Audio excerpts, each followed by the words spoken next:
ನಮಸ್ಕಾರ, ನೀವು ನೋಡ್ತಾ ಇರೋ ನಿಮ್ಮ ಕನ್ನಡ ನ್ಯೂಸ್. ನಾನು ಪ್ರಿಯಾ. ಸಮಾಜ ಕಲ್ಯಾಣ ಇಲಾಖೆ ವತಿಯಿಂದ ವಿಜಯಪುರದ ಕಗ್ಗೋಡು ಗ್ರಾಮದ ವಸತಿ ನಿಲಯದಲ್ಲಿ ವಿನೂತನ ವಾಸ್ತವ್ಯ ಹಾಗೂ ಶ್ರಮದಾನ ಕಾರ್ಯಕ್ರಮ ನಡೆಯಿತು. ಈ ಕಾರ್ಯಕ್ರಮದಲ್ಲಿ ಮಾತನಾಡಿದ ಚಾಣಕ್ಯ ಕರಿಯರ್ ಅಕಾಡೆಮಿ ಮುಖ್ಯಸ್ಥ ಎನ್.ಎಂ. ಬಿರಾದಾರ್, ವಸತಿ ನಿಲಯದ ಸೌಕರ್ಯಗಳನ್ನು ಬಳಸಿಕೊಂಡು ಬದುಕನ್ನು ರೂಪಿಸಿಕೊಳ್ಳಲು ಕರೆ ನೀಡಿದರು. ಇದೇ ವೇಳೆ ಮಾತನಾಡಿದ ಸರ್ಕಾರಿ ಬಾಲಕಿಯರ ಪದವಿ ಪೂರ್ವ ಕಾಲೇಜಿನ ಉಪನ್ಯಾಸಕ ಶಿವರುದ್ರಯ್ಯ ಹಿರೇಮಠ್, ಎಸ್ಎಸ್ಎಲ್ಸಿ ವಿದ್ಯಾರ್ಥಿಗಳಿಗೆ ಪರೀಕ್ಷೆ ಎದುರಿಸಲು ಕೆಲವು ಸಲಹೆ ನೀಡುವುದರ ಮೂಲಕ ಉಪನ್ಯಾಸ ನೀಡಿದರು.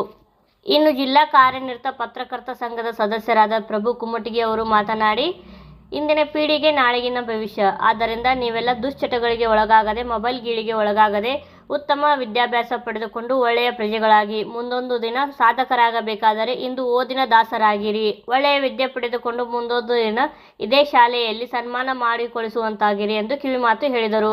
ಮಕ್ಕಳ ಫಲಿತಾಂಶ ಇನ್ನೂ ಹೆಚ್ಚಾಗಬೇಕು. ಆಗ ಇನ್ನೂ ಹೆಚ್ಚು ಜಿಲ್ಲೆಗಳಲ್ಲಿ ಯಶಸ್ವಿಯಾಗಿ ಕಾರ್ಯಕ್ರಮಗಳನ್ನು ಮಾಡುತ್ತೇವೆ. ನೀವು ಮಕ್ಕಳು ಚಿಂತನಾಶೀಲರಾಗಬೇಕು. ಅಂದಾಗ ಮಾತ್ರ ಬದಲಾವಣೆ ಸಾಧ್ಯ ಎಂದು ಸಮಾಜ ಕಲ್ಯಾಣ ಇಲಾಖೆಯ ಸಹಾಯಕ ನಿರ್ದೇಶಕ ಬಿ.ಜೆ. ಇಂಡಿ ಹೇಳಿದರು. ಇನ್ನು ಇದೇ ಶಾಲೆಯಲ್ಲಿ ಕಲಿತ ಜ್ಯೋತಿಬಾ ಜಿಪಿಎಸ್ ಕಗ್ಗೋಡ್ ಹೈಸ್ಕೂಲ್ ಇವರು ಅರಣ್ಯ ಗಸ್ತು ಅಧಿಕಾರಿಯಾಗಿದ್ದು ಹೆಮ್ಮೆಯ ವಿಷಯವಾಗಿದೆ. ಈ ಸಂದರ್ಭದಲ್ಲಿ ಸ್ಥಳೀಯ ಪಂಚಾಯಿತಿ ಅಧ್ಯಕ್ಷ, ಉಪಾಧ್ಯಕ್ಷ, ಸದಸ್ಯರು ಹಾಗೂ ಪ್ರಭು ಕುಮ್ಮಟಗಿ, ಜಿ.ಎಂ. ಬಿರಾದಾರ್, ಸದಾನಂದ ಬಡಿಗೇರ್, ಪಾಲಕರು ಭಾಗವಹಿಸಿದ್ದರು. ನಿಜವಾಗ್ಲೂ ನಮಗೆ ಬಹಳ ಸಂತೋಷ ಅನಿಸ್ತದೆ.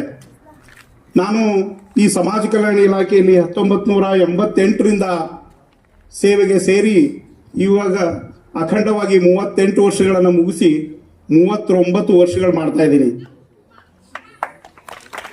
ಮುಖ್ಯವಾಗಿ ನಮ್ಮ ಸಮಾಜ ಕಲ್ಯಾಣ ಇಲಾಖೆಯಲ್ಲಿ ಇರ್ತಕ್ಕಂಥ ಪರಿಶಿಷ್ಟ ಜಾತಿ, ಪರಿಶಿಷ್ಟ ಪಂಗಡ, ಇತರೆ ಹಿಂದುಳಿದ ವರ್ಗದ ಮಕ್ಕಳು, ಹಾಗೇನೆ ನಮ್ಮ ರೈತಾಪಿ ವರ್ಗದ ಮಕ್ಕಳು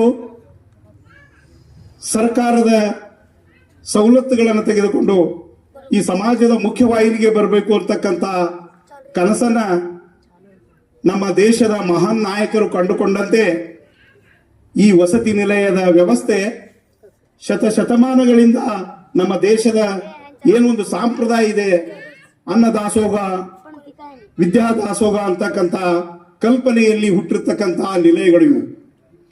ಅಂದು ಡಾಕ್ಟರ್ ಬಿ.ಆರ್. ಅಂಬೇಡ್ಕರ್ ಅವರು ಅನ್ನದಾಸೋಹ ಮತ್ತು ವಿದ್ಯಾದಾಸೋಹ ಮೂಲಕ ಹೊರದೇಶದಲ್ಲಿ ಶಿಕ್ಷಣವನ್ನು ಪಡೆದು ಈ ಒಂದು ದೇಶಕ್ಕೆ ಬೃಹತ್ವಾದಂತಹ ಸಂವಿಧಾನ ಕೊಡ್ಲಿಕ್ಕೆ ಕಾರಣೀಭೂತ ಆಗಿತ್ತು. ಅವತ್ತು 12ನೇ ಶತಮಾನದಿಂದಲೇ ಬಸವಣ್ಣನವರು ನಮ್ಮ ರಾಜ್ಯದಲ್ಲಿ ಹಾಗೂ ಈ ದೇಶದಲ್ಲಿ ಅನ್ನದಾಸೋಹ ಮತ್ತು ಶಿಕ್ಷಣ ಒಂದು ಕ್ರಾಂತಿಯ ಮೂಲಕ ನಮಗೆಲ್ಲ ಹಾಕಿಕೊಟ್ಟಂತ ಒಂದು ಹಿನ್ನೆಲೆ ಈ ವಸತಿ ನಿಲಯಗಳಿಗಿದೆ. ಇಂತಹ ಒಂದು ವಸತಿ ನಿಲಯದಲ್ಲಿ ಕಲಿತಿರ್ತಕ್ಕಂಥ ಅನೇಕ ವಿದ್ಯಾರ್ಥಿಗಳು ಈ ರಾಜ್ಯದ, ಈ ದೇಶದ ಆಡಳಿತದ ಚುಕ್ಕಾಣಿಯಲ್ಲಿದ್ದಾರೆ. ಸತತ ಒಂದು ಶ್ರಮ ಅಥವಾ ಸತತ ಓದು ಅವರ ಒಂದು ವಿದ್ಯಾರ್ಥಿಗಳ ಓದಿಗೆ, ವಿದ್ಯಾರ್ಥಿಗಳ ಬರವಣಿಗೆಗೆ, ವಿದ್ಯಾರ್ಥಿಗಳ ಚಿಂತನೆಗೆ ನಮ್ಮ ವಾರ್ಡನ್ ರವರ ಸಹಕಾರ, ಅವರ ಒಂದು ಮಾರ್ಗದರ್ಶನ ಎದ್ದು ಕಾಣ್ತಾ ಇದೆ. ಅದು ರಿಸಲ್ಟ್ ರೂಪದಲ್ಲಿ. ಅದಕ್ಕಾಗಿ ಈ ವರ್ಷ ನೀವೆಲ್ಲ ವಿದ್ಯಾರ್ಥಿಗಳು ನಮ್ಮ ಬಿರಾದರ್ ಸರ್ ಹೇಳ್ದಂಗೆ, ನಮ್ಮ ಹಿರೇಮಠ ಸರ್ ಹೇಳ್ದಂಗೆ, ನಮ್ಮ ಏನು ಗ್ರಾಮ ಪಂಚಾಯತಿ ಅಧ್ಯಕ್ಷರು, ಸದಸ್ಯರು ಕನಸು ಕಾಣ್ತಾ ಇದ್ದಾರೆ. ನಮ್ಮ ಗ್ರಾಮದ ವಸತಿ ನಿಲಯ ಇನ್ನಿಷ್ಟು ಉತ್ಕೃಷ್ಟವಾಗಿ ನಡಿಬೇಕು, ಇಲ್ಲಿ ಓದಿರ್ತಕ್ಕಂಥ ಯಾವುದೇ ವರ್ಗದ ಮಗು ಸಮಾಜದ ಮುಖ್ಯವಾಹಿನಿಯಲ್ಲಿ ಇರಬೇಕು ಅನ್ನುವಂತ ಕನಸು ಕಾಣ್ತಾ ಇದ್ದಾರೆ. ಆ ಕನಸನ್ನು ನೆನಸು ಮಾಡಲಿಕ್ಕೆ ನೀವು ಸಹ ಕಾರಣೀಭೂತರಾಗಬೇಕು. ನಾವು ಇಲಾಖೆಯಿಂದ ಈಗಾಗಲೇ ಏನ್ ಮಾಡಿದೀವಿ ಸರ್, ಇವರು ಪ್ರತಿ ನಿಲಯದೊಳಗೂ, ಪ್ರತಿ ತಾಲೂಕಿನಲ್ಲಿಯೂ ಪ್ರತಿ ನಿಲಯದ ವಾರ್ಡನ್ಗೂ ಸಹ ಜವಾಬ್ದಾರಿ ಕೊಟ್ಟಿದ್ದೀವಿ. ಆ ನಂತರ ಈ ಪ್ರತಿ ತಿಂಗಳಲ್ಲಿ ಎಲ್ಲೆಲ್ಲಿ ವಸತಿ ನಿಲಯ ಇದಾವ ಅಲ್ಲಿ ಸುತ್ತಮುತ್ತ ಜನರಿಗೆ ಮತ್ತು ಗ್ರಾಮ ಪಂಚಾಯತಿಯವರಿಗೆ ಈ ಅವೇರ್ನೆಸ್ ಕೊಡ್ತಾ ಇದ್ದೀವಿ. ಸಮಾಜ ಕಲ್ಯಾಣ ಇಲಾಖೆ ಕಳೆದ ಸ್ವತಂತ್ರ ಬಂದ ನಂತರ 1956ರಿಂದಲೇ ನಮ್ಮ ಇಲಾಖೆ ಪ್ರಾರಂಭ ಆಯಿತು. ಪ್ರಾರಂಭ ಆಗಿ ಸುಮಾರು ವಿದ್ಯಾರ್ಥಿಗಳು ವಿದ್ಯಾರ್ಜನೆಯನ್ನ ಪಡೆದು ಸಮಾಜದ ಮುಖ್ಯವಾಹಿನಿಯಲ್ಲಿದ್ದಾರೆ. ಇವತ್ತು ನಮಗೆ ಉದಾಹರಣೆಗಾಗಿ ಹೇಳ್ಬೇಕಂತಂದ್ರೆ ನಮ್ಮ ಲೋಕಸಭಾ ಸದಸ್ಯರು, ಅದರ ಜೊತೆ ಇರತಕ್ಕಂತ ಮಾಜಿ ಸಚಿವರಾದ ಗೋವಿಂದ ಕಾರಜೋಳ ಸಾಹೇಬರು, ಹೀಗೆ ಅನೇಕ ಜಿಲ್ಲಾಧಿಕಾರಿಗಳು, KS ಅಧಿಕಾರಿಗಳು, ಬೇರೆ ಬೇರೆ ಅಧಿಕಾರಿಗಳು ಅವರೆಲ್ಲ ವಸತಿ ನಿಲಯದ ಕ್ಷೇತ್ರದಿಂದ ಬಂದವರು. ಅದಕ್ಕಾಗಿ ಈ ವಸತಿ ನಿಲಯಗಳ ಗುಣಮಟ್ಟ ಮತ್ತು ಇಲ್ಲಿರ್ತಕ್ಕಂಥ ವಿದ್ಯಾರ್ಥಿಗಳು ಇನ್ನಿಷ್ಟು ಸಮಾಜದಲ್ಲಿ ತಮ್ಮದೇ ಆದಂತಹ ಕ್ಷೇತ್ರಗಳನ್ನ ಬೇರೆ ಬೇರೆ ಕ್ಷೇತ್ರಗಳಲ್ಲಿ ಆಯ್ಕೆಯಾಗಿ ಜೀವನ ರೂಪಿಸಿಕೊಳ್ಳಲು ಸಹಾಯ ಆಗಬೇಕು ಅಂತ ಹೇಳಿ ನಾವು ಕೆಲಸ ಮಾಡಿ ಜನರಿಗೆ ತಿಳುವಳಿಕೆ ಕೊಡ್ತಕ್ಕಂಥದ್ದು, ಇಲಾಖೆಯ ಉದ್ದೇಶ ಹೇಳ್ತಕ್ಕಂಥದ್ದು. ಆ ಒಂದು ಹಿನ್ನೆಲೆಯಲ್ಲಿ ಇವತ್ತು ನಾವು ವಸತಿ ನಿಲಯದಲ್ಲಿ ವಾಸ್ತವ್ಯ ಮಾಡುವುದರೊಂದಿಗೆ ವಿದ್ಯಾರ್ಥಿಗಳ ಸಣ್ಣ ಪುಟ್ಟ ಸಮಸ್ಯೆಗಳನ್ನು ಯಾವ ರೀತಿಯಾಗಿ ಬದಲಾವಣೆ ಮಾಡಲಿಕ್ಕೆ ಸಾಧ್ಯ ಇದೆ ಅದನ್ನು ಮಾಡಬೇಕು. ಹಾಗೆಯೇ ನಾವು ಒಂದೊಂದು ವಸತಿ ನಿಲಯದಲ್ಲಿ ಒಂದು ತಿಂಗಳಲ್ಲಿ ವಾಸ್ತವ್ಯ ಮಾಡಿದಾಗ ಈ ವಸತಿ ನಿಲಯಗಳಿಗೆ ಮುಖ್ಯವಾಗಿ ಏನ್ ಬೇಕು ಸರ್, ಅದು ಸುಮಾರು 1 ಲಕ್ಷ ತನ ಖರ್ಚಾದ್ರೂ ಪರವಾಗಿಲ್ಲ. ಇಲಾಖೆಯಿಂದ ಆ ಒಂದು ಖರ್ಚಿಗೆ ಮೊದಲನೇ ಆದ್ಯತೆ ಕೊಟ್ಟು ಅದನ್ನ ಬಗೆಹರಿಸತಕ್ಕಂತ ಕೆಲಸ ಸರ್ ನಾವು ಇದು ಮಾಡ್ತಾ ಇದೀವಿ ಸರ್. ಈಗ ಮೊನ್ನೆ ಸಲ ಒಂದು 2 ತಿಂಗಳ ಹಿಂದೆ ಇಲ್ಲಿರ್ತಕ್ಕಂಥ ಇನ್ವರ್ಟರ್ಗಳು ಮತ್ತು ವೈರಿಂಗ್ ಬಸ್ಟ್ ಆಗಿತ್ತು. ನಾವು ಇಲ್ಲಿ ಬರುವ ಪೂರ್ವದಲ್ಲೇ ಈ ವಿದ್ಯಾರ್ಥಿಗಳಿಗೆ ಇನ್ವರ್ಟರ್ ಕೊಡಿಸುವಂತ ವ್ಯವಸ್ಥೆ ಮಾಡಿ ಆ ಒಂದು ಖರ್ಚಿಗೆ ಮೊದಲು ಆದ್ಯತೆಯನ್ನ ಕೊಟ್ಟು ವಿದ್ಯಾರ್ಥಿಗಳಿಗೆ ಬೆಳಕಾಗಬೇಕು, ಅದು ವಿದ್ಯಾರ್ಜನೆ ಮಾಡಲಿಕ್ಕೆ ಸಹಾಯ ಆಗಬೇಕು ಅಂತಕ್ಕಂಥ ಒಂದು ಹಿನ್ನೆಲೆಯಿಂದ ಅದಕ್ಕೆ ಆದ್ಯತೆ ಕೊಟ್ಟಿವಿ. ಅದೇ ರೀತಿ ಶಿವಣಿ ಒಳಗ ಕ್ಯಾಮ್ರಾ ಸರಿಯಾಗಿ ವರ್ಕ್ ಮಾಡ್ತಿರ್ಲಿಲ್ಲ, ಅದರಿಂದ ವಿದ್ಯಾರ್ಥಿಗಳ ಮೇಲೆ ಪ್ರಭಾವ ಬೀರಲಿಕ್ಕೆ ಅಥವಾ ವಸತಿ ನಿಲಯದಲ್ಲಿ ಆಕ್ರಮಣ ಮಾಡುವ ಮುಂದೆ ಯಾರಾದರೂ ವಿದ್ಯಾರ್ಥಿಗಳು ಅವರು ಇವರು ಅತಿಕ್ರಮಣ ಮಾಡೋದು ಸಾಧ್ಯತೆ ಇರ್ತದೆ, ಅವುಗಳೆಲ್ಲ ಗೊತ್ತಾಗಬೇಕು ಅಂತಕ್ಕಂಥ ಹಿನ್ನೆಲೆಯಲ್ಲಿ ಆ ಕ್ಯಾಮ್ರಾ ವ್ಯವಸ್ಥೆ ಸಹ ನಾವು ಇವತ್ತು ಫಸ್ಟ್ ಆದ್ಯತೆ ಕೊಟ್ಟು ಮಾಡಿದ್ದೀವಿ. ಹೀಗೆ ನಮಗೆ ಇಲಾಖೆಯಿಂದ ಮಾಡಲಿಕ್ಕೆ ಮತ್ತು ಇಲಾಖೆಯ ಕಾರ್ಯಕ್ರಮಗಳನ್ನ ಸಾರ್ವಜನಿಕರಿಗೆ ತಿಳಿಸಲಿಕ್ಕೆ ಹೆಮ್ಮೆ ಅನಿಸ್ತಾ ಇದೆ. ಅದಕ್ಕೆ ನಮಗೆ ಸಹಾಯ ಮಾಡಿರ್ತಕ್ಕಂಥ ಮಾರ್ಗದರ್ಶನ ಮಾಡತಕ್ಕಂಥ ಮಾನ್ಯ ಜಿಲ್ಲಾಧಿಕಾರಿಗಳು, ಮಾನ್ಯ ಮುಖ್ಯ ಕಾರ್ಯನಿರ್ವಾಹಕಾಧಿಕಾರಿಗಳು, ಹಾಗೇನೆ ನಮ್ಮ ಉಪನಿರ್ದೇಶಕರಿಗೆ ನಾನು ನಮ್ಮ ಇಲಾಖೆಯ ಪರವಾಗಿ, ನಮ್ಮ ಮಕ್ಕಳ ಪರವಾಗಿ ಮತ್ತು ಗ್ರಾಮಸ್ಥರ ಪರವಾಗಿ ಹೃತ್ಪೂರ್ವಕವಾಗಿ ಅಭಿನಂದಿಸಿ ಇವತ್ತು ನಾವು ನಿಮ್ಮ ಜೊತೆ ಈ ಪ್ರಜಾ ರಾಜ್ಯಗಳ ಕಲ್ಯಾಣ ಕನಸು ಏನಿದೆ, ಪ್ರಜಾಪ್ರಭುತ್ವದ ಕಲ್ಯಾಣ ರಾಜ್ಯಗಳ ಕನಸು ಏನಿದೆ, ಈ ರಾಜ್ಯದಲ್ಲಿರ್ತಕ್ಕಂಥ ಹಿಂದುಳಿದ ವರ್ಗದವರು, ಪರಿಶಿಷ್ಟ ಜಾತಿ ಪರಿಶಿಷ್ಟ ಪಂಗಡದವರು, ರೈತಾಪಿ ಮಕ್ಕಳು ಈ ಸಮಾಜದ ಮುಖ್ಯವಾಹಿನಿಯಲ್ಲಿರಬೇಕು, ಆಡಳಿತದ ಚುಕ್ಕಾಣಿಯನ್ನು ಇಡಬೇಕು, ಅಂತವರಿಂದ ಈ ಸಮಾಜ ಸರ್ವತೋಮುಖ ಬೆಳವಣಿಗೆ ಆಗ್ತದೆ ಅಂತಕ್ಕಂಥ ಒಂದು ಕನಸಿದೆ. ಅದಕ್ಕಾಗಿ ವಿದ್ಯಾರ್ಥಿಗಳು ನಾವುಗಳೆಲ್ಲ ನಿಮ್ಗಿಂತ ಕನಿಷ್ಠ ಮಟ್ಟದ ಜೀವನವನ್ನ ನಾವು ಚಿಕ್ಕವರಾಗಿದ್ದಾಗ ಅನುಭವಿಸಿದೀವಿ. ನಮಗೆ ಅಂದಿನ ಕಾಲದಲ್ಲಿ ನಾವು ಶಾಲೆಯೊಳಗೆ ಮಲ್ಕೋತಿದ್ದೀವಿ, ನಮ್ಮ ಶಾಲೆಯ ಗುರುಗಳೇ ನಶಿಕರಾಗಿ ಬಂದು ನಮ್ಮನ್ನು ಎಬ್ಬಿಸಿ ಪಾಠ ಹೇಳಿಸ್ತಕ್ಕಂಥ ಒಂದು ವ್ಯವಸ್ಥೆ ಅಥವಾ ಪಾಠ ಕಲಿಯುವಂತಹ ವ್ಯವಸ್ಥೆ ಇತ್ತು. ನಮ್ಮ ಇವತ್ತು NF ಬಿರಾದಾರ್ ಸರ್ ಅವರು ಅನೇಕ ವಿದ್ಯಾರ್ಥಿಗಳಿಗೆ ತರಬೇತಿ ಮೂಲಕ ಈ ನಮ್ಮ ಜಿಲ್ಲೆಯಲ್ಲಿ, ಈ ನಮ್ಮ ರಾಜ್ಯದಲ್ಲಿ ಉದ್ಯೋಗವನ್ನ ಆಯ್ಕೆ ಮಾಡಿಕೊಂಡು ಸಮಾಜದ ಮುಖ್ಯವಾಹಿನಿಗೆ ಬರುವುದಲ್ಲದೆ ಅವರ ಕುಟುಂಬಗಳನ್ನ ಅತ್ಯುತ್ತಮವಾಗಿ ನಿರ್ವಹಣೆ ಮಾಡಲು ಕಾರಣೀಭೂತರಾಗಿದ್ದಾರೆ. ಇಂತಹ ವ್ಯಕ್ತಿಗಳನ್ನ ನಿಮಗೆ ಪರಿಚಯ ಮಾಡುವುದು ಸಹ ನಮಗೆ ಉದ್ದೇಶವಾಗಿದೆ. ಇವತ್ತು ನೋಡ್ರಿ ಎಂತ ಕಾಕತಾಳೀಯ ಅಂತ ಬಿರಾದರ್ ಸರ್ ಅವರು ನಮ್ಮ ವಾರ್ಡನ್ ರವರ ಕರೆಗೆ ತಮ್ಮ ಎಲ್ಲ ಕೆಲಸ ಕಾರ್ಯಗಳನ್ನು ಬಿಟ್ಟು ಈ ವಿದ್ಯಾರ್ಥಿಗಳಿಗೆ ನಾನು ಭೇಟಿ ಆಗಬೇಕು, ಆ ಮಕ್ಕಳಿಗೆ ಏನಾದರೂ ನನ್ನ ಒಂದು ಸಲಹೆ ಸೂಚನೆ ಅವರ ಜೀವನ ರೂಪಿಸಿಕೊಳ್ಳಿಕ್ಕೆ ಕಾರಣ ಆಗ್ತದೆ ಅಂತಕ್ಕಂಥ ಅತ್ಯಂತ ಉತ್ಕೃಷ್ಟವಾಗಿರ್ತಕ್ಕಂಥ ಆಕಾಂಕ್ಷೆಯಿಂದ ನಮ್ಮ ಬಿರಾದರ್ ಸರ್ ಇಲ್ಲಿ ಬಂದಿದ್ದಾರೆ. ನಾನು ಅವರಿಗೆ ನಾನು ಇಲಾಖೆ ಪರವಾಗಿ ತಮ್ಮೆಲ್ಲರ ಪರವಾಗಿ ಹೃತ್ಪೂರ್ವಕವಾಗಿ ಅಭಿನಂದನೆಗಳನ್ನು ಸಲ್ಲಿಸ್ತಾ ಇದ್ದೇನೆ. ಇವತ್ತು ನಾವು ಈ ವರ್ಷದಲ್ಲಿ ಇದು 4ನೇ ವಸತಿ ನಿಲಯದ ವಾಸ್ತವ್ಯ ಕಾರ್ಯಕ್ರಮ ಮಾಡ್ತಾ ಇದ್ದೀವಿ. ನಮ್ಮ ಉಪನಿರ್ದೇಶಕರಾಗಿ ಏನು ಮಹೇಶ್ ಪೋದಾರ್ ಸರ್ ಅವರು ಈ ಜಿಲ್ಲೆಯೊಳಗೆ ಬಂದ್ರು, ನಾವು ಅನೇಕ ವರ್ಷಗಳಿಂದ ಈ ವಸತಿ ನಿಲಯಗಳನ್ನ ಅತ್ಯುತ್ತಮವಾಗಿ ನಿರ್ವಹಣೆ ಮಾಡುತ್ತಾ ಇಲ್ಲಿಗೆ ಏನು ಆಗಮಿಸಿದ್ದೀವಿ. ಇವತ್ತು ಸಮಾಜದ ಎಲ್ಲ ವರ್ಗದ ಜನರಿಗೆ ಈ ವಸತಿ ನಿಲಯಗಳ ನಿರ್ವಹಣೆ ಬಗ್ಗೆ ಒಂದು ಒಳ್ಳೆಯ ಸಂದೇಶ ಹೋಗ್ತಾ ಇದೆ. ಆ ಒಳ್ಳೆಯ ಸಂದೇಶಗಳ ಜೊತೆ ಇನ್ನಿಷ್ಟು ಮತ್ತಷ್ಟು ಈ ಇಲಾಖೆಯ ಉದ್ದೇಶಗಳು ಸಾಮಾನ್ಯ ಜನರಿಗೆ, ರೈತರಿಗೆ, ಪರಿಶಿಷ್ಟ ಜಾತಿ ಪರಿಶಿಷ್ಟ ಪಂಗಡದ ಪಾಲಕರಿಗೆ ಗೊತ್ತಾಗಬೇಕು ಅಂತ ಹೇಳಿ ನಮ್ಮ ಉಪನಿರ್ದೇಶಕರು ನಮ್ಮ ಜೊತೆ ಚರ್ಚೆ ಮಾಡಿದಾಗ ಮೊದಲನೇದಾಗಿ ನಾನು ಬಹಳ ಸಂತೋಷವಾಗಿ ಒಪ್ಕೊಂಡೆ. ಯಾಕಂತಂದ್ರೆ ನಾನು ಗ್ರಾಮೀಣ ಪ್ರದೇಶದ ರೈತ ಕುಟುಂಬದಿಂದ ಬಂದಿದ್ದೀನಿ. ನಮ್ಮ ಗ್ರಾಮೀಣ ಪ್ರದೇಶದಲ್ಲಿ ಎಷ್ಟು ತೊಂದರೆಗಳಿದಾವೆ, ಆ ತೊಂದರೆ ಇರ್ತಕ್ಕಂಥ ರೈತರಿಗೆ ಈ ಸಂದೇಶ ಹೋಗಬೇಕು. ಅವರ ಮಕ್ಕಳು ಈ ಸಮಾಜದ ಮುಖ್ಯವಾಹಿನಿಯಲ್ಲಿ ಇದ್ಕೊಂಡು ಈ ನಮ್ಮ ಗ್ರಾಮೀಣ ಪ್ರದೇಶದ ಬದುಕು ಹಸನಾಗಬೇಕಾದ್ರೆ ಉದ್ಯೋಗ, ಸಮಾಜದ ಬೇರೆ ಬೇರೆ ಕ್ಷೇತ್ರಗಳಲ್ಲಿ ಅವರು ಚುಕ್ಕಾಣಿಯನ್ನು ಹಿಡಿದು ಆ ಸರ್ಕಾರದ ಕಲ್ಯಾಣ ಕಾರ್ಯಕ್ರಮಗಳ ಅನುಷ್ಠಾನ ಮಾಡಿದರೆ ಈ ಸರ್ವರ ಕಲ್ಯಾಣ ಅದರಲ್ಲಿ ಅಡಗಿದೆ ಅಂತಕ್ಕಂತಹ ಮಾತನ್ನ ಅರ್ಥವನ್ನ ನಾವು ತಿಳ್ಕೊಂಡು ನಮ್ಮ ಸಾಹೇಬರ ಜೊತೆ ಕೈ ಜೋಡಿಸಿ ಇವತ್ತು ನಾವು ಇಡೀ ಜಿಲ್ಲೆಯೊಳಗೆ ಯಶಸ್ವಿಯಾಗಿ ಕಾರ್ಯಕ್ರಮಗಳನ್ನು ಮಾಡ್ತಾ ಇದ್ದೀವಿ. ಇದಕ್ಕೆ ನಮ್ಮ ಅತ್ಯಂತ ದಕ್ಷ ಜಿಲ್ಲಾಧಿಕಾರಿಗಳು ಬೆನ್ನೆಲುಬಾಗಿ ಇನ್ನೊಂದಿಷ್ಟು ಜಿಲ್ಲಾ ಮಟ್ಟದ ಒಬ್ಬೊಬ್ಬ ಅಧಿಕಾರಿ ಕನಿಷ್ಠ ಪಕ್ಷ ಒಂದೊಂದು ನಿಲಯಕ್ಕೆ ಒಂದೊಂದು ವಾರದಲ್ಲಿ ಒಂದೊಂದು ಸಲ ಭೇಟಿ ಕೊಟ್ಟು ವಿದ್ಯಾರ್ಥಿಗಳ ಜೊತೆ ಊಟ ಮಾಡಿ ಬರಬೇಕು. ಅವ್ರದ್ದೇನು ಆಫೀಸ್ ಇನ್ಸ್ಪೆಕ್ಷನ್ ಮಾಡೋದಲ್ಲ, ಮಕ್ಕಳ ಜೊತೆ ಬೆರಿಬೇಕು, ಅಲ್ಲಿರ್ತಕ್ಕಂಥ ಸಿಬ್ಬಂದಿಗಳ ಜೊತೆ ಬೆರಿಬೇಕು, ಮಕ್ಕಳ ಜೊತೆ ಮಕ್ಕಳಾಗಬೇಕು ಅಂತಕ್ಕಂಥ ಒಂದು ಸಲಹೆ ಸೂಚನೆಯನ್ನ ಕೊಟ್ಟು ಇವತ್ತು ಮೆಂಟಲ್ಸ್ ಅಧಿಕಾರಿಗಳನ್ನ, ಜಿಲ್ಲಾ ಮಟ್ಟದ ಅಧಿಕಾರಿಗಳನ್ನ ನೇಮಿಸಿ ನಮ್ಮ ಆಡಳಿತಕ್ಕೆ ಸುಗಮವಾದಂತಹ ನಿರ್ವಹಣೆಗೆ ಅನುಕೂಲ ಮಾಡಿಕೊಟ್ಟಿದ್ದಾರೆ. ಅದಕ್ಕಾಗಿ ಮುಖ್ಯವಾಗಿ ನೀವು ವಿದ್ಯಾರ್ಥಿಗಳು, ಇವತ್ತು ಮಕ್ಕಳು, ನಾವು ಏನ್ ಮಾಡಬೇಕು ಅಂತಕ್ಕಂಥ ಚಿಂತನೆ ನಿಮ್ಮಲ್ಲಿ ಬರಬೇಕು. ಇವತ್ತು ಏನಾದರೂ ಬದಲಾವಣೆ ಆಗಿದ್ರೆ ಮಕ್ಕಳಾಗಿ ಏನು ನಿಮ್ಮ ಹತ್ರ ಒಂದು ಕಾರ್ಯಕ್ರಮ ನೆನಪಿಟ್ಕೊಂಡು ನಾವು ಏನ್ ಮಾಡ್ತಾ ಇದ್ದೀವಿ ಅಂತ ಹೇಳಿ ನಿಮ್ಮ ತಲೆಯೊಳಗೆ ಬಂದ್ರೆ ಅಲ್ಲಿ ಬದಲಾವಣೆ ಆಗಲು ಸಾಧ್ಯ ಇದೆ.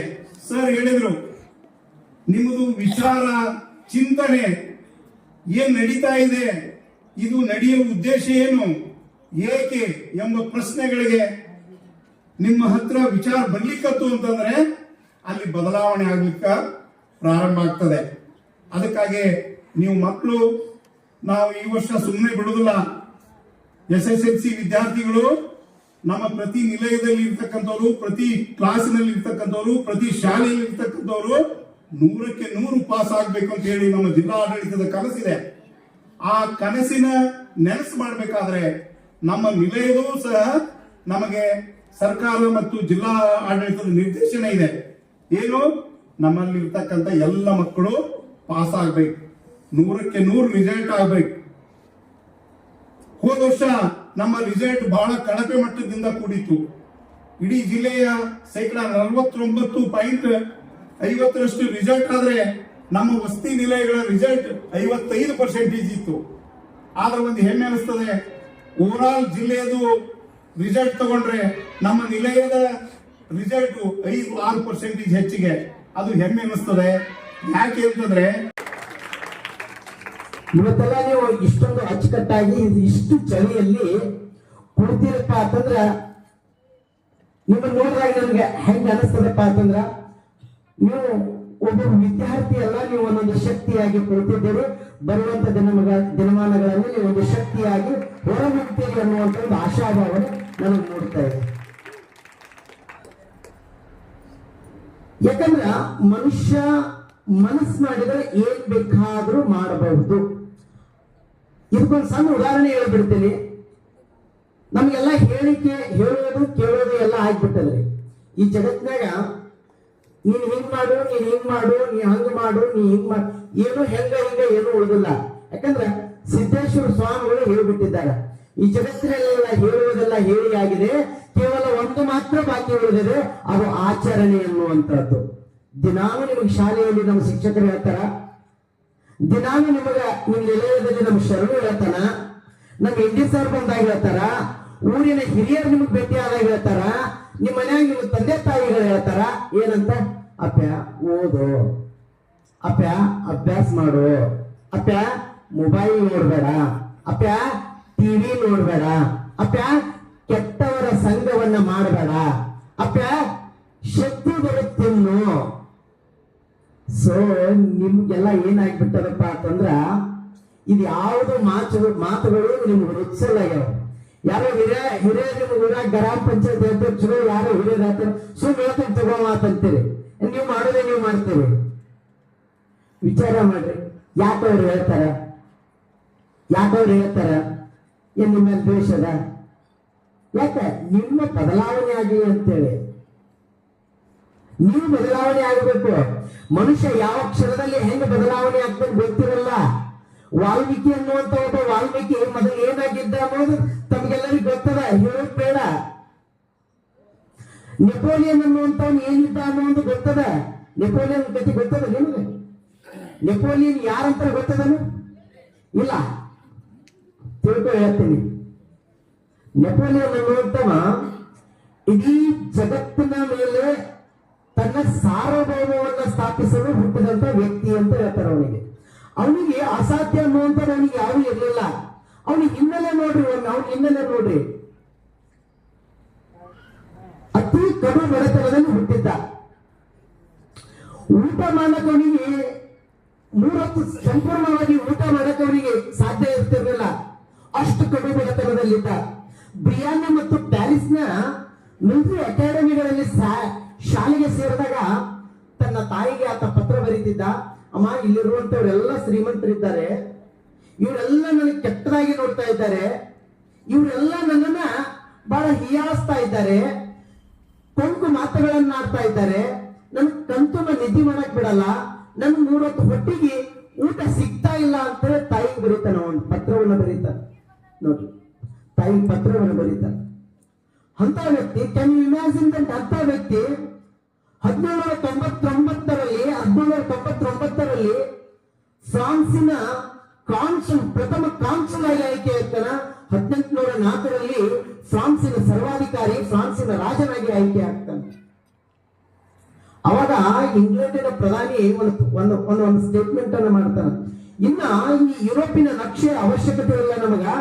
ಯಾಕೆ ನಮಗೆ ಅವಶ್ಯಕತೆ ಇಲ್ಲ? ಯಾವ ಕಡೆ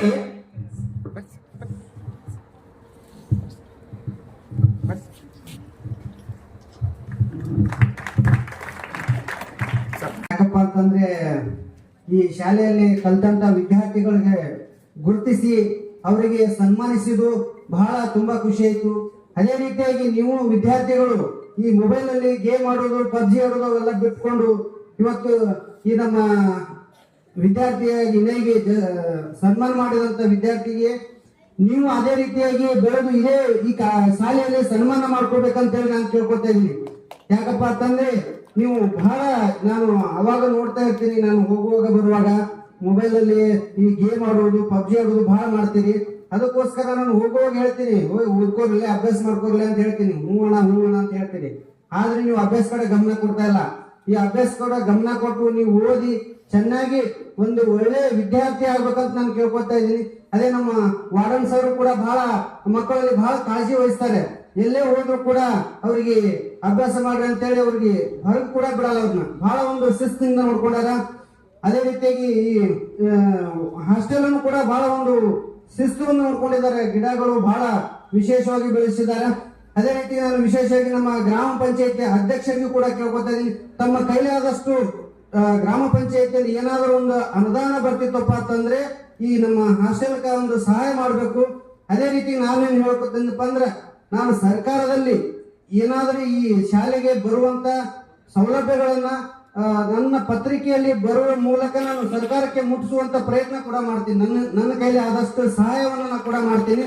ಸರ್ಕಾರದಲ್ಲಿ ಬರುವಂತ ಕಾರ್ಯಕ್ರಮ ನಿಮಿತ್ತ ಮುಳಸಾವಳಿಗೆ ಹೋದ ಸಂದರ್ಭದಲ್ಲಿ ಅಲ್ಲಿ ತಡವಾದ್ದು, ನಾವು ಹೇಳಿದ ಟೈಮ್ ಬೇರೆನೆ, ಅಲ್ಲಿ ಆಗಿರೋ ಕಾರ್ಯಕ್ರಮ ತಡವಾದ ಕಾರಣಕ್ಕಾಗಿ ಇಲ್ಲಿ ಬರಬೇಕಾದ ತಡ ಆಯಿತು. ನಾನು ಅದಕ್ಕೆ ಕೆರೂರು ಸರ್ಗೆ ಹೇಳಿದ್ದೆ, ಬರೋದಿಲ್ಲ ಇವತ್ತು, ನೀವು ರುದ್ರ ಹಿರೇಮಠ ಸರ್ ಜೊತೆ ಅವರು ಬರ್ತಾರ, ಅವ್ರ ಮೂಲಕ ಮುಗಿಸಿಬಿಡಿ ಅಂತ ಹೇಳಿದ್ದೆ. ಬಟ್ ಕೆರೂರು ಸರ್ ಪ್ರೀತಿಗೆ ಸೋತು ನಾನು ಇವತ್ತಿಲ್ಲಿ ಬರಬೇಕಾಯ್ತು. ಭಾಳ ಒತ್ತಾಯದಿಂದ ಒಂದು ಅವರ ಒಂದು ಆಹ್ವಾನ ನೀಡಿದ್ದರು. ನಾ ಏನಾದರೂ ಅಲ್ಲಿ ಬರಲಿಲ್ಲ ಅಂದ್ರೆ ಆ ಒಂದು ಪ್ರೀತಿಗೆ ನಾನು ಏನೋ ದ್ರೋಹ ಮಾಡ್ದಂಗೆ ಅನ್ನಿಸ್ತದ ಅನ್ನೋಂಥ ಕಾರಣಕ್ಕಾಗಿ ಒಂದು ನಿಮ್ಮ ಮುಖ ನೋಡಿಕೊಂಡು ಎರಡು ಮಾತು ಹೇಳಿ ಹೋದ್ರಾಯ್ತು ಅನ್ನೋ ಒಂದು ಉದ್ದೇಶದಿಂದ ನಾನು ಇಲ್ಲಿ ಬಂದಿದ್ದೇನೆ. ತಾವೆಲ್ಲರೂ ಪ್ರಾಥಮಿಕ ಶಾಲೆ ಮತ್ತು ಹೈಸ್ಕೂಲ್ ಓದ್ತಿರುವಂಥ ಮಕ್ಕಳಿದ್ದೀರಿ. ನಿಮ್ಮ ಜೊತೆ ನಾನು ಮಾತಾಡಬೇಕಾದ್ರೆ ಭಾಳ ಎಚ್ಚರಿಕೆಯಿಂದ ಮಾತಾಡಬೇಕಾಗ್ತದೆ. ಯಾಕಂದ್ರೆ ನಾನು ರುದ್ರ ಹಿರೇಮಠ ಸರ್ ಅವರು ಮಾತಾಡುವಾಗ ತಾವೆಲ್ಲರೂ ಬಹಳ ಪ್ರೀತಿಯಿಂದ ಅವ್ರ ಮಾತನ್ನು ಕೇಳ್ತಾ ಇದ್ದೀರಿ.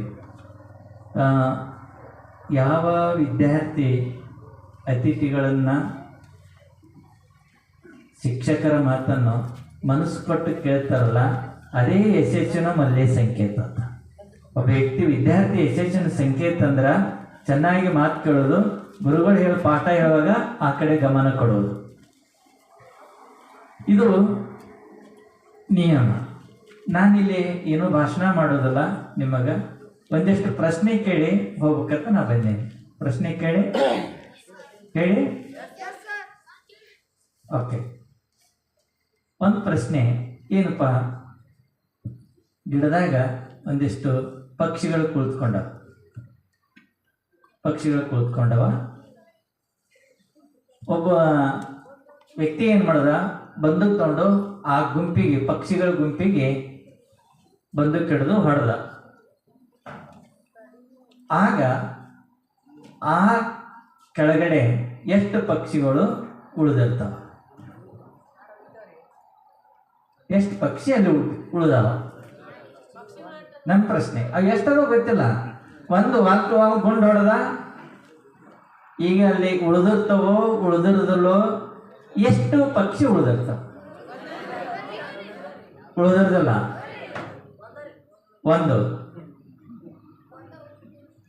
ಒಂದ್ ಯಾವ್ದು ಉಳಿದಿರ್ತದ? ಸತ್ತಿದ್ದು. ಸತ್ತಿದ್ದು ಕರೆಕ್ಟ್. ಮತ್ತ